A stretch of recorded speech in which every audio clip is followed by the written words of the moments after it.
Good Morning Business, le débat. La question qui fâche à travers le budget 2025. Est-ce qu'on va arriver à faire des économies en France? On revient sur les questions des retraites, on revient sur les questions de cotisation. Est-ce qu'on va y arriver, oui ou non, Nicolas? Non, j'avais posé la question un jour à François Lecal, qui est quand même bien au fait. Je lui avais dit, mais franchement, François, est-ce qu'un jour on réussira ce que plein de pays ont réussi à faire? Alors c'est vrai qu'ils avaient généralement une petite pression de marché qui les incitait à s'y mettre. Il m'avait dit, non, je pense pas qu'on y arrivera. Ce qui s'est passé hier, l'histoire du gel des pensions, c'est quand même un bidouillage politique qui conduit, effectivement... on est en train de siphonner un petit peu la case de ce qui s'appelle baisse de dépenses publiques. Il y avait, vous savez, c'était 1 tiers d'impôt, 2 tiers de baisse de dépenses. Là, on avait prévu 4, ça va probablement être que 3. Oh, c'est pas la fin du monde. Mais on a fait le petit recul sur l'histoire du gel des pensions. Et puis, il y avait l'histoire de baisser les allègements de cotisation, c'était 4 milliards. Alors effectivement, on inscrit ça dans la catégorie baisse de dépenses publiques. En fait, c'est de la hausse du coût du travail et des prélèvements. Mais en tout cas, dans le budget... Oui, parce que c'est des cotisations au départ. Mais dans le budget, c'est écrit en baisse de dépenses. C'est dans l'autre case. C'est pas écrit en hausse de prélèvements. Et ben voilà, 2 milliards, paf, piouf. On avait prévu une réforme de l'assurance chômage au moment des européennes, avant l'été, là. L'exécutif a reculé, mais alors... ça a été fait en quelques minutes par Gabriel Attal, comme si c'était sorti du chapeau. 3,6 milliards d'euros de baisse de dépenses publiques qui disparaissent. Il y a la prochaine étape, c'est l'amélioration de la réforme des retraites. Oh, la belle formule, l'amélioration de la réforme des retraites. Personne n'est capable de dire ce qu'il y a dedans. Et à tous les coups, on va encore faire exactement la même chose. Donc oui, j'en arrive à la conclusion que nous ne sommes pas capables de reprendre le contrôle de la dépense publique. Et du coup, qu'est-ce qui s'est passé hier, encore une fois, dans les 24 dernières heures? Ah, mais regardez la contribution différentielle sur les hauts revenus. Le fameux impôt minimum des plus riches qu'on a mis en place, qui devait durer 3 ans, le filet fiscal, avec son taux à 20% incompressible, en dessous duquel personne ne peut aller. Ça devait durer 3 ans. Sur les revenus 2024, 2025, 2026, ça fait des jours que Jean-François Mattei et le Modem disent non, ça doit être pérenne, ça doit être pérenne. Ben voilà, Laurent Saint-Martin a commencé à leur dire d'accord. Alors il a mis une petite condition, bon, on va le laisser un peu plus longtemps que prévu, et dès qu'on est à 4% de déficit public, pourquoi 4, pourquoi pas 3,5, on supprime.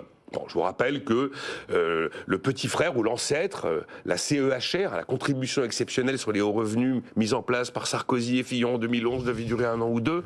Nous sommes en 2024. On l'a toujours. On invente la CDHR, qui doit durer 3 ans, qui finalement va durer probablement 4 ans. Parce que les 4%, si j'en crois la trajectoire que nous avons envoyée à Bruxelles, de déficit, c'est pour 2027. Ça voudrait dire qu'on ajouterait 1 année de CDHR. Puis vous allez voir que la CDHR, dans 10 ans, elle sera toujours là.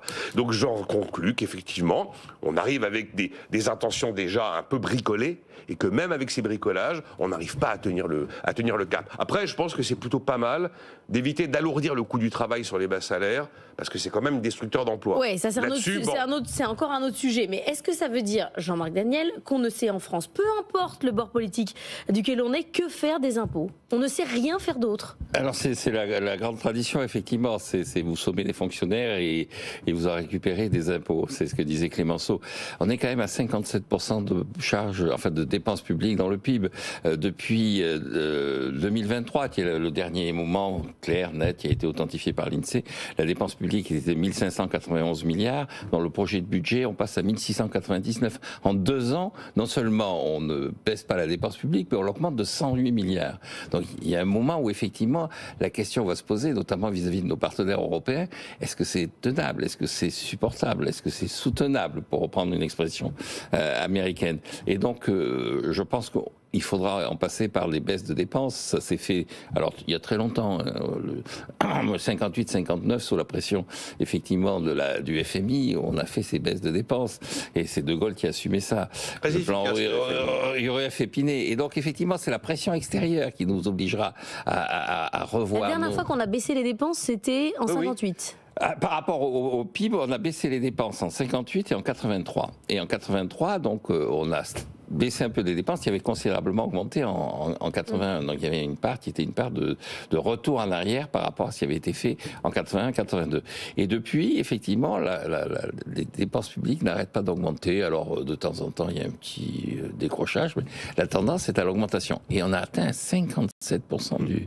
Et les gens vous disent, mais la situation, on est plutôt stabilisé puisqu'on est toujours à 57% du PIB. Sauf que 57% du PIB, comme le PIB a augmenté, ça veut dire qu'encore une fois, en 2 ans, on aura augmenté les dépenses publiques de 108 milliards.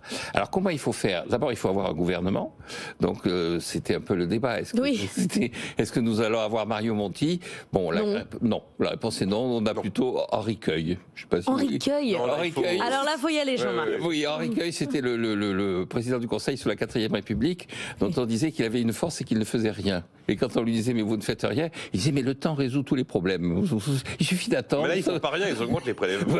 Alors là, bon, il s'agite. Dirait une chanson d'Adèle. On n'en sait rien. Tout ça s'agite. Il y a une agitation. Et Henri Queuille il apparaissait au Parlement. C'était déjà très agité. Les communistes étaient déjà très en voix.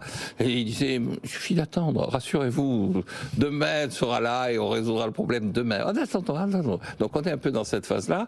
La deuxième élément qui aurait pu être, c'est que nos partenaires européens n'arrêtent pas de s'agacer. Les pays frugaux nous montrent du doigt. Et pour l'instant, c'est le théorème de Chirac. Ils vont pas nous envoyer des chars, ils n'en ont pas. Et donc je suis moins pessimiste que Nicolas, mais je pense, hélas, qu'il est peut-être dans le vrai. Henri Queuille, vous dites, moi je me souviens, parce qu'on dit toujours il faut du courage politique. De Gaulle, après le rapport Rueff, il prend la parole. Il faut écouter ce qu'il dit, hein. Bon alors, les pensions de retraite, c'est comme ça, c'est comme ça, c'est comme ça, c'est comme ça. C'est hyper. On comprend tous tout de suite. On prend pas de pincettes. Oui, on n'est pas là, la main sur le cœur, avec la morale en bandoulière, et on envoie la sauce. Voilà. Et ben effectivement, là, ça a fonctionné. Est-ce qu'il faisait du Trump?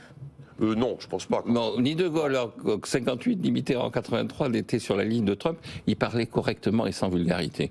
Oui, mais peut-être pas dire la même chose. Mais c'était clair. Il y a le fond et la forme. Oui, mais c'était moins confus que Trump sur le.